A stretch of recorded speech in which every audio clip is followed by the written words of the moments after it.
Layo ng tinakbo nito.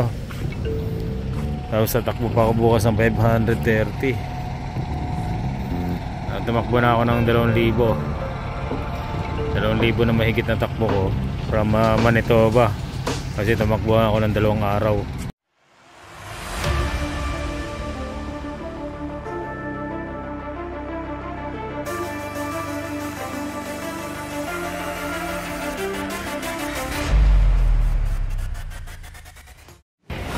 So, hello mga katrobo. So, ayun, nandito tayo sa may Arkansas, USA. Ayan, dito sa may ayun yung kalsada na yan, Interstate 55.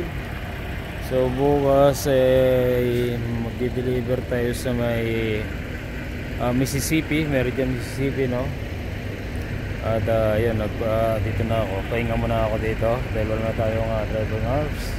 So mayroon pa tayong 500 higit 130 kilometers pa ang tatakbuhin ko bukas. Sana tawagan ko bukas, sana ma-unload tayo, no? So ayun, nandito ako sa may Arkansas Welcome Center. Ayan, ayan yung washroom nila,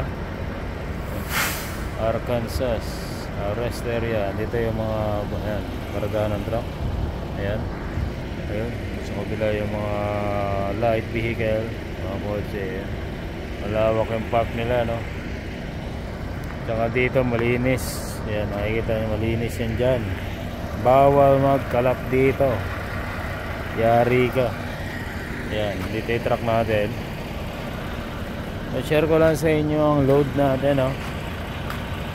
Ang load natin from Manitoba. Ayan, from Stenbach, Manitoba. So hinook up ko to. Hindi ako yung nag-load nito, kasi hinook up ko na to, loaded na. Inaayos ko lang yung securement, hinigpitan ko lang.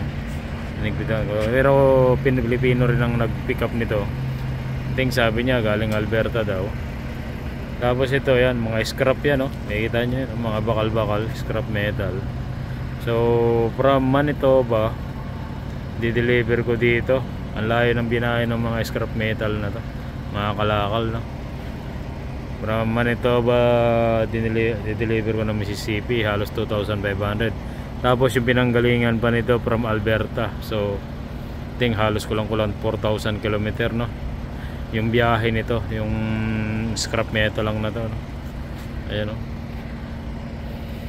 So yan, naka-change, nilagyan na ng chain sa harap. Then dito puro strap lang, no? Yan, tapos lagyan mo ng belly sa baba, tapos sa taas. Nakita mo mga bakal yan, no? Yan, bakal na mahaba, mga angle bar. Then sa taas yung parang aluminum na hindi ko alam, parang siguro yung kinarga sa akin to, isang set, saan gagamitin. Dadalhin ko to ng Mississippi sa may Mid-South Lumber. Gagawang gamitin ito. Ayan, no? Yung mga naka-usli-usli po. Ayan, so may mga angle bar sa baba. Yung sa baba yung mga to, no? Solid, mga solid na bakal. Tapos sa taas yung parang mga yan, aluminum angle bar rin siya, pero yung mga maninipis lang, aluminum lang. Ayan, no? So kalakal yung dala natin. Mayroon pa doon, assorted to, no? Assorted. Mayroon pa doon sa dulo. Ayan, no? Dinagdagan ko pa ng manual na strap yan para doble yung yung securement nya. So yan, may mga pa dito, may bahay-bahay pa na ganito, parang aluminum rin na. So yan, ang niya, naka naman siya, naka metal cable naman siya na ganito. Kaya na yung isang set nya naka sa tali sa paleta. So nakapaleta yan, no? Ayan. Tapos nilagyan, dinagdagan ko lang ng strap para double secured. Doble ang niya, doble ang securement niya. Layo ng tinakbo nito. Tapos tatakbo pa ako bukas ng 530. Tumakbo na ako ng 2,000. 2,000 na mahigit na takbo ko from Manitoba. Kasi tumakbo ako ng 2 araw. 2 araw from Stenbach, Manitoba hanggang dito. So Arkansas na tayo. Tapos bukas dire-diretso tayo dyan ng Interstate 55, then diretso sa Mississippi. So yan ang load natin, no? Scrap metal yan, kalakal, isang set yata itong ano. Marami kami magdi-deliver nito, halos 4 o 5 truck puro doon ang deliver. Kaya ano to buti na lang hindi siya gumalaw, no? Inigpitan ko ng todo